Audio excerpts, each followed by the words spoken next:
Hello and welcome back to video lecture number 4. My name is Mr. Baver, and with Mr. King we will discuss the New Deal programs FDR proposed and installed in an attempt to bring the American people out of the Great Depression of the 1930s.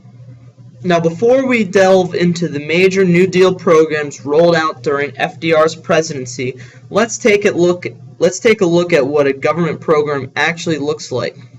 This was the first time in the history of the United States that the federal government took a major role in the citizens' well-being, so I think it's important to start at the beginning and answer the basic question: what does a government program actually look like?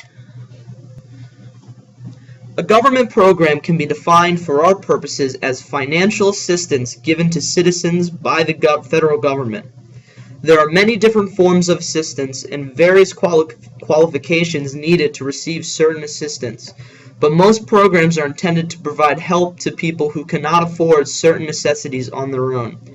Programs range from Social Security, which is money given to retired citizens, to Medicare, health insurance provided to people 65 and older if they paid money to be included. One of the more recent programs the government now provides to people is the Affordable Care Act that was passed last year. Let's go back to the early beginnings, however, of government programs and understand why FDR decided to implement programs in the first place. Once in office, Roosevelt's 100 days of drastic reform measures began first with fixing the banking crisis that was sweeping the nation. Roosevelt called a special session of Congress from March 5, 1932 to March 9th, where he declared all banks would be on partial holiday in order to pass legislation safely reopen banks again. The only transactions made during these 4 days were accepting all deposits and making only emergency loans for food and animal feed.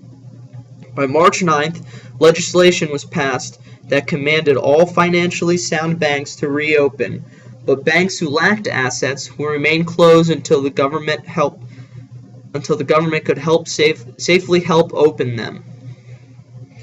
Due to the great success felt by the banking legislation passed, Roosevelt extended the special congressional session to roll out the rest of his New Deal programs that Hoover's administration had proposed first, to provide relief for the unemployed, recovery measures to stimulate the economy, and reform laws to help lessen the threat of another economic disaster. So here are a brief overview of major programs implemented under Roosevelt during his first New Deal programs approved by the government in 1933. By 1933, millions of citizens had been unemployed for several years and began applying for public aid. Unfortunately, local relief agencies could not help everyone out, so Roosevelt asked Congress to appropriate $500 million so the newly created agency, the Federal Emergency Relief Administration, could distribute money directly to the state and local relief agencies. Some argued that this bill seemed like a government charity or dole more than an opportunity for Americans to make money with new jobs, so Roosevelt made sure he addressed that problem with the next program.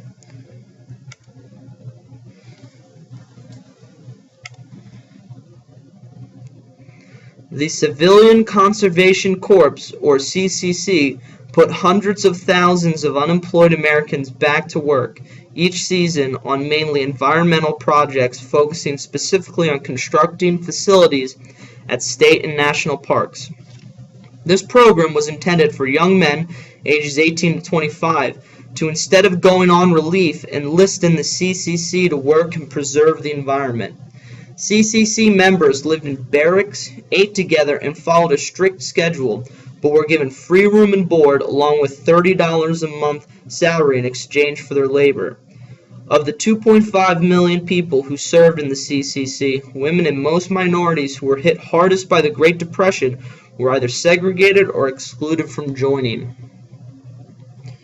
The PWA, or Public Works Administration, was another program that helped provide jobs to the unemployed, where $3.3 billion was granted to put people back to work building schools and dams, refurbishing government buildings, planning sewage systems, improving highways, and modernizing the nation.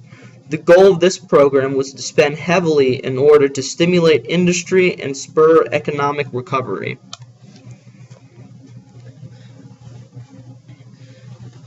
To help factories increase production, Roosevelt established the NRA to carry out the National Industrial Recovery Act of 1933. The NIRA forced businesses to set standards for quality standards, production levels, prices, maximum work hours, and minimum wages. The NIRA also allowed workers to organize labor unions and to bargain collectively. The NRA could not force businesses to adopt these changes, so the administration asked people to buy goods from businesses that displayed the Blue Eagle poster, the symbol of the NRA. The NRA had mixed results and put a lot of small businesses at a disadvantage and forced them into bankruptcy.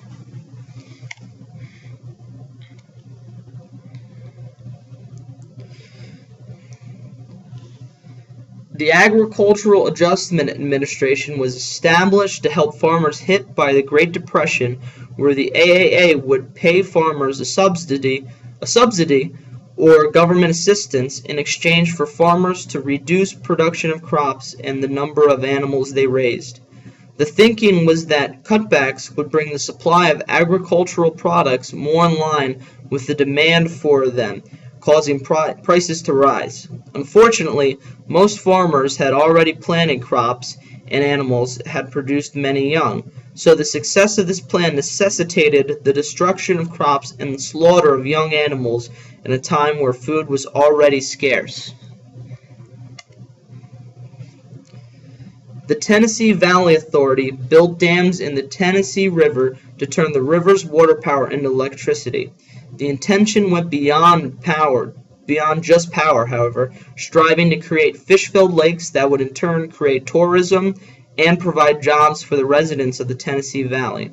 Some major problems caused by the TVA included swamped farmlands due to water backup by dams and unfair competition with independent electric companies that could not charge the same rates as the TVA.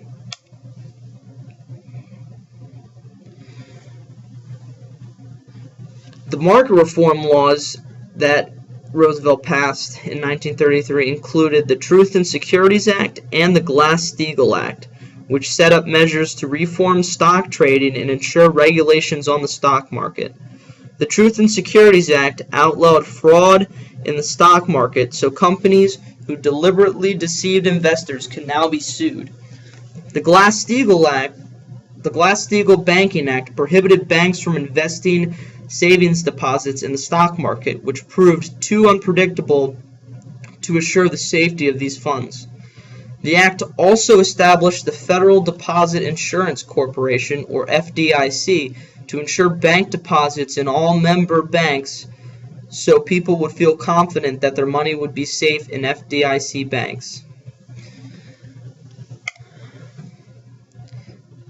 These legislations passed are considered a part of the first New Deal program that was passed within the first 100 days of Roosevelt's first presidential term of office. That being said, Roosevelt believed that these programs would provide lasting effects on the American government and would prevent any catastrophes from occurring again, like the Great Depression. Some of the New Deal programs are still in effect today, like Social Security, for example. These short backgrounds will help provide a basis for the common assessment that will begin soon. And as always, please don't forget, if you have any questions, write them down and we will answer them as best as we can. Thank you.